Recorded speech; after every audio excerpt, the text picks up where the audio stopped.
Assalamualaikum warahmatullahi wabarakatuh. Kita sambung semula di dalam Iqra' 5 muka surat 23. Kita baca nota dahulu. Bismillahirrahmanirrahim. Bila sebelumnya berharakat kasrah ataupun baris di bawah, hendaklah dibaca nipis kalimah Allah. Apabila sebelum kalimah Allah ini berbaris di bawah kasrah ini, kita akan baca nipis. Kita tidak boleh membaca tebal begini, lillahi. Bacaan lillahi adalah salah. Itu bacaan tebal. Kerana bacaan tebal hanya apabila sebelum kalimah Allah berbaris di atas atau fathah ataupun berbaris hadapan atau dhammah.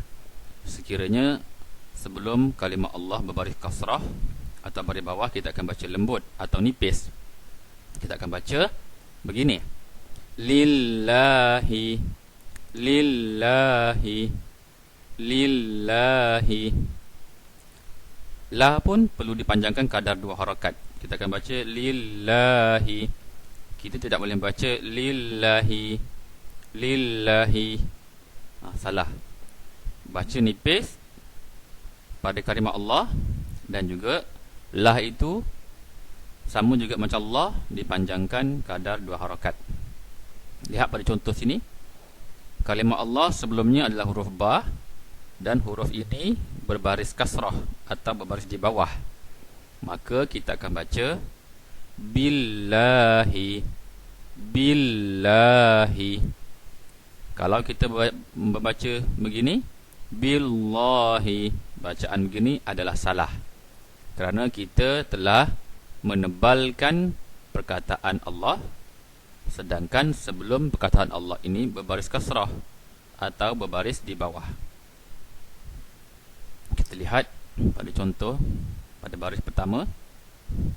Kita akan baca bismillahi, bismillahi.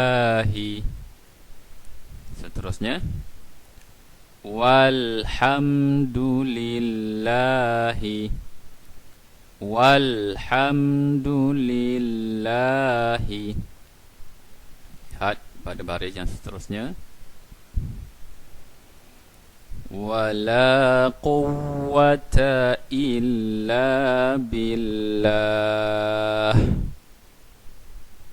Quwwata ada syaddah, sabdu perlu ditekankan dahulu baru dilepaskan, dan Allah ini dibaca dengan nipis, billahi, billah. Kita membaca billah kerana kita hendak waqaf atau berhenti di sini, maka kita kena matikan huruf di akhir, dan di sini huruf ha, maka dimatikan kerana hendak diwaqafkan atau diberhenti.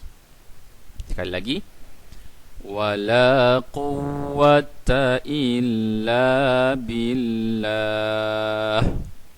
Seterusnya, khalaqal mauta wal hayah. Ta marbutah apabila berada di hujung dan kita hendak berhenti, ta marbutah akan menjadi huruf ha begini, kerana kita hendak waqaf. Ta marbutah akan berhenti menjadi huruf ha, dan kita bariskan dia dengan baris mati walaupun dia ada berbaris di atas. Sekali lagi, khalaqal mauta wal hayah. Baris seterusnya,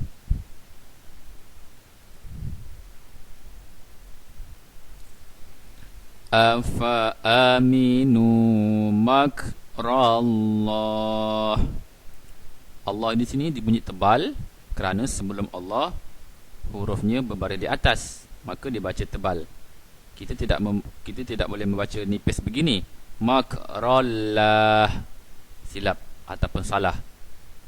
Apabila perkataan Allah sebelumnya baris di atas, kena baca tebal. Kita akan baca rallah. Sekali lagi, afa aminu makrallah. Seterusnya, wa yursilu alaikum hafazah. Hafazah, tak marbutah. Apabila hendak diberhentikan di sini, tak marbutah akan berubah menjadi huruf ha, kerana kita hendak waqaf, kerana kita hendak berhenti. Seterusnya, wa huwa bikulli syai'in alim. Seterusnya, ada syaddah, perlu ditekankan pada huruf ni. Kita akan baca wa huwal aliyyul azim. Seterusnya, lihat pada kalimah Allah, sebelumnya adalah huruf ha dan berbaris kasrah. Kita akan baca lembut, ataupun kita baca nipis. Kita akan baca yuhasibakum bihillah. Sib, ba, apabila tanda sukun ada qalqalah, kena bunyikan sib. Sekali lagi, yuhasibakum bihillah. Mim apabila bertanda sukun selepasnya huruf ba, kita kena dengung 2 harakat. Pastikan kita masih ingat, kerana semua hukum-hukum bacaan yang telah dipelajari kekal dan akan berkait antara satu sama lain sehinggalah kita khatam Al-Quran. Sekali lagi kita baca yuhasibakum bihillah.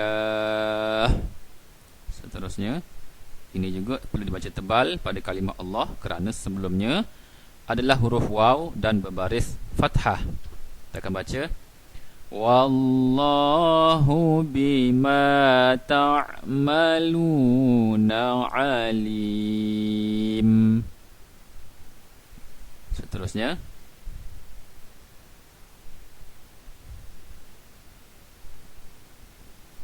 sebelum kalimah Allah berbaris di bawah, maka dibaca nipis. Qulillahu asra'u makra.